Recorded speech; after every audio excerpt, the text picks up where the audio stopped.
Not gonna lie, this half shave with the chin thing looks a little too Vultramite-ish. Invincible references aside. Anyway, hey everybody, this is Retrokid Reviews doing a very sporadic but long overdue review for the back half of Invincible Season 1. So, for right now, I'm just gonna set the mood a little, mainly because, again, oh my god, this season was actually pretty good, and more to the point, a hearty congratulations to Greg Miller for finally doing something I think everyone in the podcast realm never thought he could do as far as kind of funny content is concerning. Being a dad, yes, check out his new podcast right here. He went the whole rundown. It was really, really cool. And 1,000 congratulations to him and Jen. I hope nothing for the best for the two of them. They're going to be great parents. And in Jen's case, I hope she does okay throughout the entire I don't want to say process, but it feels like the process going forward. I hope she's doing all the precautions she needs. I hope, in general, that her health is okay, along with Greg being, well, Greg. But the reason why I'm mentioning Kind of Funny is that throughout most of Invincible Season 1, they've been doing their Kind of Funny reacts, and mainly because they are the hugest fans of Invincible, to pretty much recommending the book since day one, mainly down to the final issues when I think they dropped it like 2-3 years ago, around like 2018, 2019. I could be wrong there. Oh, those dates. Sorry, just had dinner.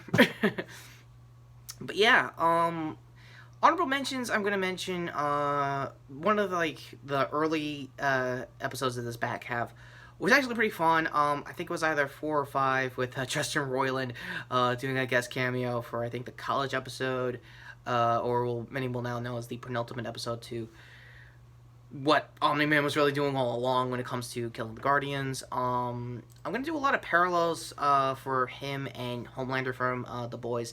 He is insane. He is crazier than Homelander dreams he could be. I think Double Toasted mentioned on their review, link there, that he's the only difference between him and Omni-Man is that Homelander has like a mental illness. Like he was conditioned to just be a superhero, not be a person first, hero second. Like you could tell that with those parallels with those shows. What I will do is still keep watching this series because it is doing a lot of things that not even The Walking Dead was doing when its first season dropped.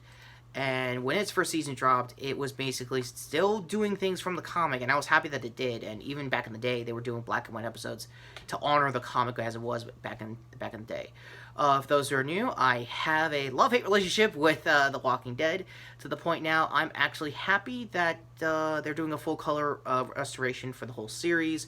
I think they just knocked out a couple of volumes. I don't know if they're up to the prison issues yet, because that was when I entered into the series, like right around volume 3 or 4, when the prison lead up to, I think, the first Governor War was around there. So, yeah. The parallels with that and Invincible are kind of crazy. Like I said in my previous review with this show card, too, its representation has definitely preceded itself. I have looked into the coffers of like most of what will be going forward throughout the series, and it gets crazier. Like what you probably saw in episode 8 is a drop in the bucket compared to the rest of the series going forward. Last up for news before anything else, I want to say a happy 2 new seasons for the show in general, because yeah, Amazon basically announced that it's getting two more seasons in like 2022, 2023 at best. I had nothing but congratulations for everyone. And for most of the cast, I don't know if they're going to stay, because some of them might be dead, or perma-dead, unless we're talking Immortal with the back half of those episodes. So, again, like I said, for 4 and 5, it's just basically set dressing for, like, future characters that Mark will be running into throughout seasons 2 and 3. I don't know if Alan popped in episode 3 that was played by Rogan. My bad, I get my Seths mixed up, I don't know why. He does show up at the end of episode 8, and thankfully Marcia Girl, played by Gray Griffin, if I got her name right, she's like a regular voice actor, and she does the character justice. And I highly recommend looking up everybody after the fact, because I will not be doing cards for any of the characters I will be mentioning, because I do not want to spoil the book, because it does get crazy for certain characters like Monster Girl, Cecil, Adam Eve, Robot, down to even Rex of all people. Yeah, all of them are completely different people by the end of the series. You can tell. Yeah. Wow. Fred. Wait, seriously? I think I know Fred somewhere. No. Oh, he's a voice actor. I thought it was somebody else. Sorry. So yeah, Eve. I forgot to mention a lot of her animation hiccups. Mainly her symbol was like the big thing I ever mentioned on Twitter. For me, she is actually doing a lot of comic accurate stuff. Also, like I don't wanna do. I want to save my stories when we get to episode 8. She left her family to do humanitarian work like she did in the comics. Again, it was a lead up to what will be happening in episode 8. Again, it's a build up, and I know it's weird for me to build up what has already been out for a week now, but it's worth the build up. I'm going to be honest with you. So yeah, for everyone involved, cast wise, it's great. I'm happy for them. For Kind of Funny in general, they definitely worked their asses off selling this book for the last 10 years. Now it definitely paid off in dividends when it comes to the animated series.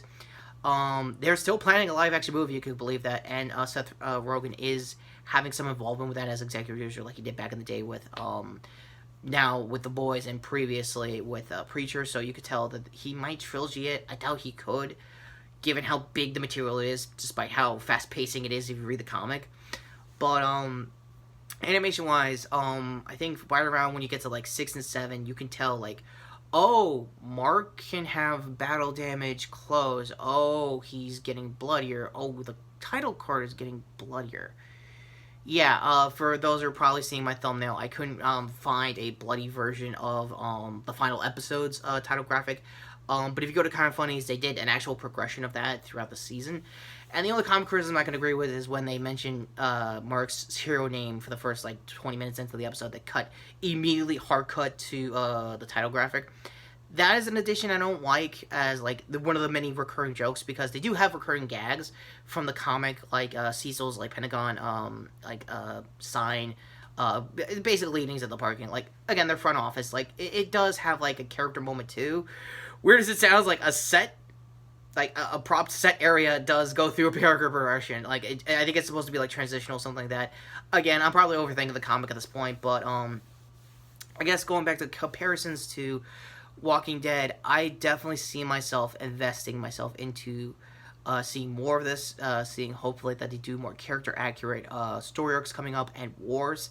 Yes, Mark is going to be in a couple of wars just like in Walking Dead, to the point where he's going to be fighting multiverse characters. Again, I'm burying lead as far as that kind of like war goes, because it also don't want to say the name of it, because again, it also is a huge spoiler to things later down the road for the comic. And doing a bunch of like day and night like Google searches of like how crazy this book is getting, it makes me really want to buy the omnibuses. It makes me want to buy like any of the complete editions of like multiple volumes. I'll do single issues if I have to. That is an investment for anyone who has all 100 plus issues of the single issues. Guard them with your life, because this show might be coming the next in this case Walking Dead, but given the popularity so far, and from what I've heard from most comic sources, is that they may be selling out most of the complete editions on Amazon, which is proof that there might be a big success coming forward. My only concern is if they're going to do spin-off shows, because that was the thing that basically dragged basically where we are at with The Walking Dead, because they're finally doing Community, and I think they're going to have their Community War pretty soon. For those who are reading the comic, that's basically like the last war before the series finale. So technically, they're there, but knowing AMC at this point, they're going to move the goalpost until they finally say, alright, fine, we'll do like comic accurate stuff. Again, I'm a lifelong Walking Dead fan, but even I had to like leave for a couple of years knowing that this is never going to get finished in live action. I'm happy that the comic is finished in comic form, and I'm also happy that Kirkman is going out of his way to fully colorize the entire series. I'm not taking that away from him. What I am happy for him and Skybound North and South, like his production company, his two companies, I'm happy that he is like going from the jump, like, okay, let's do everything comic accurate, let's do the colors, let's do this, let's do that, go full animation, get a like amazing cast, and I hope I led you this far. So again, for spoilers ahead for episode 8, which is mainly where I'm going to be leaving most of my react/review, it is worth the watch, especially when you get to see episode 8. There are additions to 8 that wasn't really there from the actual issue they adapted it off of.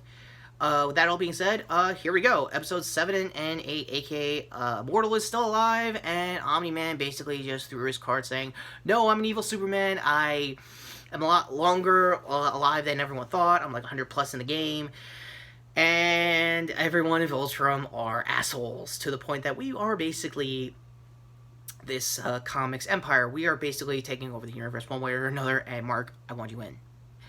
And just, again, I could go all day explaining, like, how much it is different from the comic. It really isn't. It's vastly the same, but yet a little different. Like, they did new graphic stuff, like, when Mark saved a guy later on in that episode, and Omni-Man just immediately kills him. It's like, yeah, like, what's the deal here? Like, the guy could have had another 50 years, but ultimately, this is nothing. This is nothing, Mark. And shout-outs, again, to J.K. Simmons and Stephen Young, just acting their asses off for what is a pivotal, like, scene for the series going forward.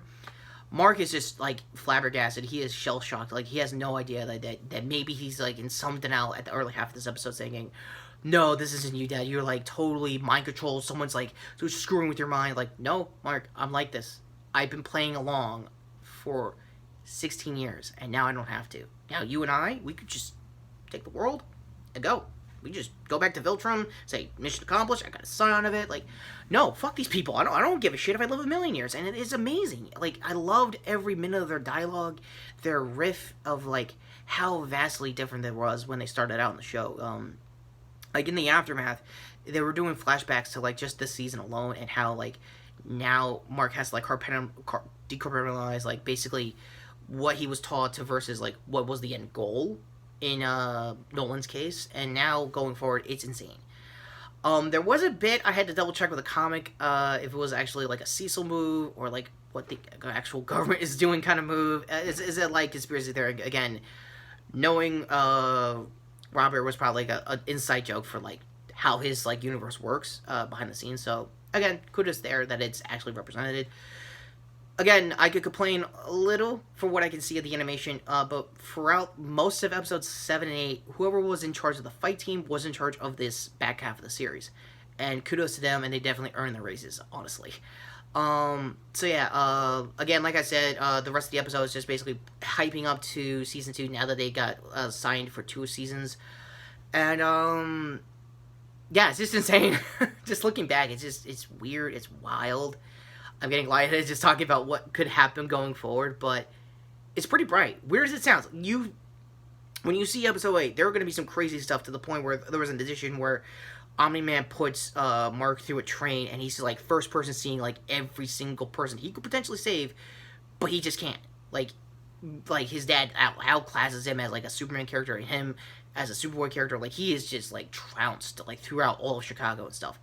To the point, I think, when they were doing newscasters, they said the casualty was incalculable. You don't see or even hear that for, like, when Zack Snyder was doing, like, the Man of Steel series, now DCAU. Not the DCAU, oh god, no. DCEU and stuff like that. Should you watch the series still? Yes. Should you get ready for Season 2? Oh my god, please. Should you at all try the comics out? Yes. And this is not the end for my reviews for Invincible. I've heard that Diamond Select is doing figures for both Mark and Omni-Man, and I'm going to get them. Usually I don't do Evil Superman in general, but given what I've heard about Nolan later on in the comics, it's going to be worth it. Again, there were a lot of seminal lines from the comic I'm going to leave out for spoiler's sake, so hence the sporadics. But it's definitely earned, and for the series in general, for its first season, 10 out of 10. Like I said, the comic preceded itself. It is got the right amount of fame it needed to be where they are at now with the animated series. I hope nothing for the best for the animation team. I think Shueisha is doing it. I think it's the same animation team that did Voltron and Legend of Korra. So Steven has a history with them, and they have a good relationship. And again, what's there to say with Steven Yeun's acting as Mark? It is fantastic. He is going through the motions just like Mark was in the comics. If you're a fan of just the first couple of volumes, they nailed it. And again, one last parallel, I guess comparing how Walking Dead started, where they only had to add one new storyline, that was really it, and that kind of bit him in the ass later on for later seasons, like in season 2 on. Here, what little additions they did doesn't really help much out, but it's not that big of a deal. Like, Robert has definitely learned from The Walking Dead, if I'm going to do additions, keep it short, keep it brief, and I'm very happy for that. Whew. So, getting my paces back together. What did you think of the show as is? Are you going to see season 2? Let me know in the comments down below. End cards finally coming up to my previous review, previous video, which was me and Ediak doing a Power Rangers rundown for what could have been a leaked plan for Dino Fury season 2, hopefully going to Netflix. Other end here for probably my news for Guy Gardner getting a character, an actor for the Green Lantern series they're planning for HBO Max. I'm probably going to do a YouTube short, given how, like, not really much was added to the news on that, so I don't know, that might be short, so be ready for that. Notifications down below, hoodie here for the channel to sub to see more content. And again, like I said, let me know in the comments if you want to know more about Invincible. I'm not going to do editorial on, like, where everyone is. If I am going to make it retro editorials, please know in advance these are going to be spoilers for the comic and potentially now the series. So with that all being said, yeah, no, I think I know what Mark is going to be doing in the next hundreds of years if you got a plan for this whole taking over the world thing. He's still going to be there. Yeah, as a spoiler for most of what Mark will be saying later in the series, that is, like I said, a drop in a bucket and only just scratches the surface of how crazy this series is going to be. And I thank you to Amazon Prime for giving this a chance. So yeah, with that all said, take care, subscribe, and his name is Invincible.